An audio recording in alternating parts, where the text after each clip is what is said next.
Roman Reigns dicekek, dihajar habis sama Jacob Fatu. Seth Rollins dan Braun Breaker face to face. The Vision rusak konser debutnya Joe Hendry. Dan masih banyak lagi. Selamat datang di Extra Raw, di mana kita akan nge-recap dan nge-review episode Raw hari ini tanggal 28 April 2026. Awalnya kita diperlihatkan Roman Reigns lagi ngobrol privat sama Jimmy dan Jey Uso. Roman bilang, ya udahlah ya, yang lalu biarlah berlalu, namanya juga keluarga. Tapi dia heran, kenapa sih Jacob Fatu malah milih jalan kayak sekarang? Roman heran, katanya yang lain punya waktu 2 tahun buat berjaya di atas pas Roman lagi santai. Tapi pas Roman balik, dia malah langsung sukses ngalahin si Empang. Jimmy sih ngerti posisi dua-duanya. Katanya Jacob cuma pengen yang terbaik buat keluarganya, tapi yang gak maksud buat ngerugiin Roman juga. Dia langsung ngingetin kalau Jacob itu bahaya, dia udah habisin orang satu-satu. Kalau Jacob menang, dia bakal ambil semuanya. Gelar juara, ula fala, pokoknya semuanya. Dia bilang harus ada konsekuensi karena Roman itu masih sang tribal chief. Roman ngulang-ngulang kata konsekuensi itu, bilang bakal bahas ini lagi nanti malam. Terus ada shot terpisah yang nunjukin Jacob Fatu lagi duduk sendirian di backstage, kayak lagi mikirin sesuatu buat nanti malam. Oke, Raw hari ini dibuka sama Seth Rollins di atas ring. Diputerin lagi kejadian minggu lalu pas dia berantem sama Braun Breaker, di mana Seth sempat nyerang pakai kursi sebelum akhirnya kena spear. Seth bilang semua masalah dia belakangan ini gara-gara Breaker. Katanya gara-gara Breaker dia kalah dari Gunther di WrestleMania, dan gara-gara Breaker juga Roman Reigns masih bisa gaya-gayaan bawa sabuk juara dunia. Seth akhirnya manggil Breaker keluar buat selesaiin urusan mereka face to face. Breaker datang bareng Paul Heyman. Seth marah-marah bilang dia udah kasih Breaker banyak kesempatan, tapi Breaker malah bikin dia kehilangan gelar, gagal di main event, dan ngerusak momentumnya. Breaker bales bilang kalau dia sama Bronson Reed udah berminggu-minggu ngerjain tugasnya Seth, sedangkan Seth malah enak-enakan cari muka. Breaker nyindir kalau Seth butuh orang lain buat bantuin dia, sedangkan Breaker cuma butuh Paul Heyman. Seth ngejek Breaker yang sekarang malah jadi anak buahnya Heyman. Seth bilang dulu dia percaya Breaker bisa jadi bintang besar karena atletis, tapi ternyata Breaker nggak punya mental juara. Kamu itu cuma bisa nyoba, sedangkan aku bisa sukses, kata Seth. Dia nambahin kalau semua taruhan yang dia ambil hasilnya itu gelar juara dan jadi main event. Sedangkan taruhan Breaker cuma berujung ke masuknya Austin Theory, Logan Paul sama Paul Heyman. Breaker balas bilang kalau badan dan mental Seth udah nggak kuat lagi buat nahan beban jadi juara. Breaker bilang Seth itu cuma nomor 2 yang paling hebat di dunia. Akhirnya Seth nantangin buat tanding di Backlash 2 minggu lagi. Terus bilang kalau di keluarga Steiner pun Breaker itu bahkan bukan nomor 2. Sebelum akhirnya Seth pergi ninggalin ring. Jujur promo mereka keren sih, serangannya personal dan bikin tensi rivalitasnya makin naik. Cocok banget mereka dikasih tanding di Backlash, pasti bakal pecah. Lagi di backstage, Stephanie McMahon tiba-tiba diserang dari belakang sama Raquel Rodriguez. Terus Roxanne Perez juga ikutan nabrakin peti barang ke arah Vaquer. Sementara si juara dunia wanita, Liv Morgan, cuma nonton aja. Liv bilang kalau gelar juaranya sekarang milik The Judgment Day, sebelum akhirnya mereka pergi pas petugas lagi ngecek kondisi Vaquer. Lanjut ke ring, ada pertandingan non-gelar antara juara Intercontinental Penta lawan Rusev yang ditemenin Ethan Page di pinggir ring. Rusev awalnya dominan pakai powernya, tapi Penta bisa balik nyerang pakai strike, gaya aerial sama counter-counter mount.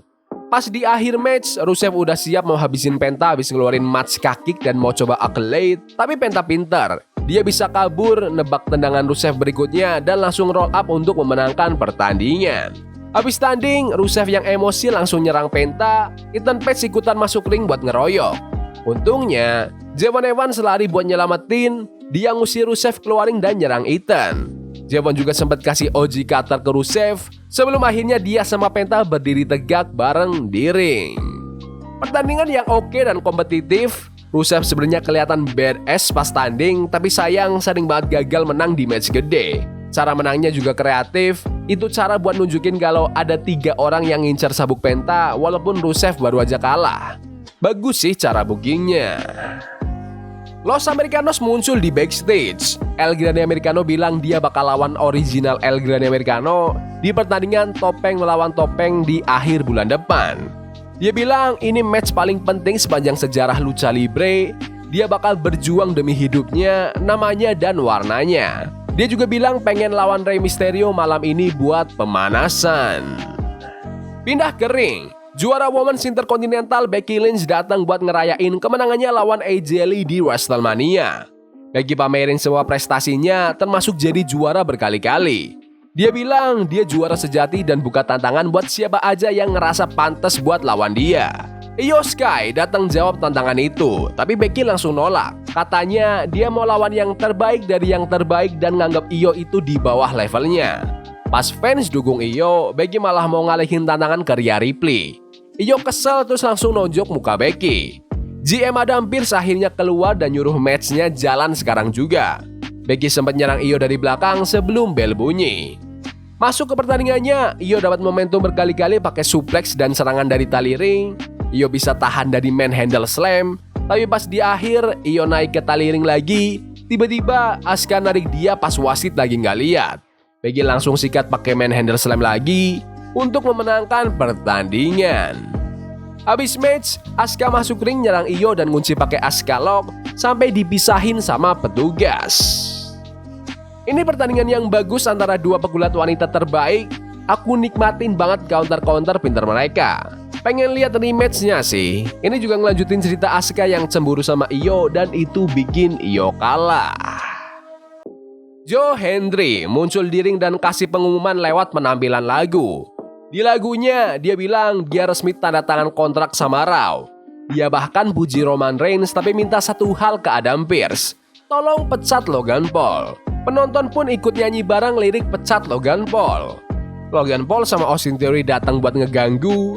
Logan bilang dia nggak bisa dipecat dan ngatain penonton di arena itu payah. Theory bilang mereka itu pemenang karena punya gelar juara. Hendry malah makin ngejek, bilang kalau mereka itu sebenarnya pecundang akut. Logan sama Theory jadi emosi terus buang alat musik Hendry keluar ring, tapi Hendry balas pakai clothesline ke Theory dan hajar Logan di pojokan. The Street Profits lari buat bantuin Hendry yang dikeroyok. Mereka ngusir Logan dan hajar Theory pakai gerakan tim. Montez udah mau loncat dari atas, tapi Logan buru-buru diselamatin sama Theory. Terus, Hendry habisin 2 member The Vision itu di luar ring bikin penonton sorak ramai dukung The Profits sama Joe Hendry. Lagunya Joe Hendry itu asik kayak biasanya. Dia bakal jadi tambahan yang oke buat Raw sebagai babyface yang dicintai sama fans. Aku juga suka lihat The Street Profits ngincar gelar tag teamnya The Vision. Bookingan yang pas menurutku. Backstage, Grayson Waller ngeluh ke Adam Pearce karena ngerasa nggak dikasih kesempatan. Dia juga ngejek Oba Femi yang terlalu dipush sambil ngeremehin prestasinya. Padahal Oba ternyata ada di situ. Oba langsung nantangin Grayson buat tanding nanti malam, yang bikin Grayson jadi bete. Di segmen lain, The Street Profits lagi nyanyi lagu pecat Logan Paul bareng Joe Hendry. Pas Hendry pergi, Seth Rollins nyamperin mereka. Mereka bilang kejadian minggu lalu itu bukan soal Seth tapi soal gelar juara dunia tag team. Terus mereka pergi gitu aja sebelum Seth sempat ngomong. Lanjut ke pertandingan antara Rey Mysterio lawan El Grande Americano yang ditemenin Los Americanos. Matchnya penuh counter sampai Rey dapat kendali dan mau ngeluarin 619 tapi Americano gagalin pakai tendangan. Habis iklan, Rey balik nyerang pakai moonsault jadi tornado DDT. Rey mau 619 lagi tapi ada gangguan dari luar. Rayo kasih plat besi buat ditaruh di dalam topeng Americano. Pas mau dipakai, original El Grande Americano langsung lari buat nyegat. Rey ambil kesempatan keluarin 619 sama slingshot splash untuk memenangkan pertandingan. Habis tanding, Rey ambil plat besinya terus bilang ke original Americano kalau dia juga nggak boleh pakai itu. Rey pergi bawa platnya, sementara dua versi Americano itu berantem di ring sampai dipisahin sama petugas. Pertandingan yang kompetitif buat majuin cerita para El Grande Americano ini. Rey Mysterio itu jarang-jarang menang, jadi oke lah dia akhirnya dapat kemenangan kayak gini. Di backstage, Jacob Fatu kelihatan mondar-mandir nunggu keputusan dari Roman Reigns. Terus ada video dari Asuka. Dia bilang Io Sky udah bikin dia lama kecewa. Dia ngatain Io itu nggak tahu terima kasih, egois dan kegagalan terbesarnya. Dulu dia kasihan sama Io karena pengen punya keluarga, tapi sekarang udah enggak. Asuka janji bakal hancurin Io Sky di Backlash. Lanjut ke pertandingan antara Grayson Waller lawan Oba Femi. Grayson coba nyerang duluan, tapi Oba langsung banting dia. Oba bener-bener dominan pakai gerakan power. Grayson sempat coba cari celah, tapi langsung disikat lagi. Oba pun dengan gampang banting Fall from Grace untuk memenangkan pertandingan. Habis itu, Oba bilang ke penonton kalau dia setuju sama Grayson soal satu hal. Di WWE emang kurang adanya kesempatan. Karena juara lain udah punya lawannya masing-masing dan juara US sekarang nggak buka tantangan, jadi Oba mutusin buat mulai Oba Femi Open Challenge. Siapapun yang berani bakal dihajar sama The Ruler. Bener-bener dihajar habis itu Grayson Waller. Oba Femi kayaknya bakal nggak terkalahkan lama di Raw. Open Challenge-nya juga bakal seru. Good luck deh buat yang berani jawab. The Judgment Day lagi ngerayain serangan mereka ke Stephanie Fekir tadi. Terus, Liv minta ngobrol privat sama Roxanne. Liv bahas soal obrolan mereka sebelum WrestleMania dan bilang kalau Finn Balor emang yang bawa Roxanne masuk. Tapi harusnya The Judgment Day tetap kokoh sebagai keluarga. Liv nuduh Finn lebih mentingin diri sendiri dan bilang dia bakal dukung Roxanne di pertandingan nanti. Liv nanya apakah Roxanne percaya sama dia. Roxanne cuma ngangguk tapi minta waktu sendiri sebentar. Pas Liv pergi, Finn Balor nyamperin. Dia ngingetin Roxanne jangan percaya sama Liv atau siapapun di Judgment Day. Roxanne malah balik nanya apa itu juga termasuk Finn. Roxanne bilang dia di pihak Judgment Day dan nyuruh Finn pergi sebelum kena masalah. Finn cuma doain semoga Roxanne tahu apa yang Roxanne lakuin. Masuk ke pertandingan antara Bayley dan Lyra Valkyria lawan The Judgment Day. Roxanne dapat sambutan meriah banget karena ini kampung halamannya. Matchnya seru, kedua tim gantian megang kendali. Di akhir, Roxanne hampir kalah pas kena Bayley to Bayley tapi diselamatin sama Raquel.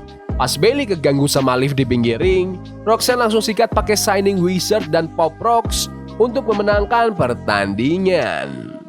Aku pikir awalnya Roxanne Perez bakal kalah terus nanti diserang Liv Morgan dan Raquel Rodriguez, tapi ternyata belum saatnya. Kali ini Roxanne udah dapat kemenangan gede meskipun ya curang dikit karena bantuan Liv pas wasit lagi nggak lihat. Ada video paket buat Sol Ruka. Diumumkan kalau minggu depan dia bakal resmi gabung ke Raw. Waktunya main event. Juara dunia Roman Reigns masuk ke ring. Dia bilang sabuk juara ini dulunya dibikin cuma buat ngalihin perhatian dari dia. Tapi gagal. Dia bilang gelar itu nggak bikin orang jadi hebat, tapi orangnya lah yang bikin gelar itu hebat. Dia ngerasa udah bikin sabuk itu penting karena dibawa ke main event WrestleMania, terus dia minta semua orang buat acknowledge dia. Jacob Fatu pun masuk dan motong omongan Roman. Roman bilang dia udah kasih waktu seminggu buat kasih Jacob mikir dan berharap Jacob lebih milih keluarga. Tapi Jacob bilang dia nggak butuh waktu buat mikir. Dia bilang dia nggak cuma pengen gelar itu, tapi dia butuh gelar itu. Jacob bilang pas Roman lagi enak-enakan di atas, dia udah 12 tahun berjuang setengah mati buat bertahan hidup. Katanya, Solo Sikoa lah yang kasih dia kesempatan pas gak ada orang lain yang mau. Roman ngejek kalau Solo itu bukan siapa-siapa di sini dan dialah bos yang sebenarnya. Roman bilang dia yang setuju bikin Jacob buat datang, padahal Jacob belum pantas dapat apa-apa. Tiba-tiba Jacob nyengkek Roman pakai tongan death grip. Roman sempat pukul pakai mic tapi Jacob gak lepas dan bilang dia bakal ambil semuanya dari Roman. Jacob terus ambil sabuk juara dunia yang tergeletak dan dilempar ke badan Roman sebelum dia pergi. Roman pelan-pelan bangun, ambil mic, terus teriak nerima tantangan dari Jacob Fatu buat tanding di Backlash. Jacob balik badan dan jawab kalau dia bakal ketemu Roman lagi minggu depan di Raw. Jacob Fatu benar-benar nunjukin taringnya di sini. Dia berubah jadi heel. Bakal jadi pertandingan yang gokil di Backlash dan kayaknya sih Roman Reigns yang bakal tetap pertahankan gelarnya. Oke, jujur ya, pas nonton Raw ini aku tuh baru kelar olahraga jadi agak kurang fokus sedikit, tapi acaranya asik banget. Banyak cerita yang maju, pertandingannya juga seru-seru, apalagi Becky Lynch lawan Io Sky. Aku pengen lihat mereka musuhan beneran sih. Terus tensi antara Roman Reigns sama Jacob Fatu juga makin mantep buat di Backlash. Oh iya, selamat datang juga buat Joe Hendry di Raw. Mantap dia akhirnya ada di sini. Tapi menurut kalian gimana Raw hari ini? Bagus? Gak bagus? Komen di kolom komentar. Ya udah gitu aja video hari ini. Jangan lupa like dan subscribe ke channel ini karena aku pengen 20.000 subscribers di bulan ini. Tolong bantu. Yes boy. See you. Love is a game we play incognito. Forbidden fire on Nico. Burning for love we can hold. I wish we were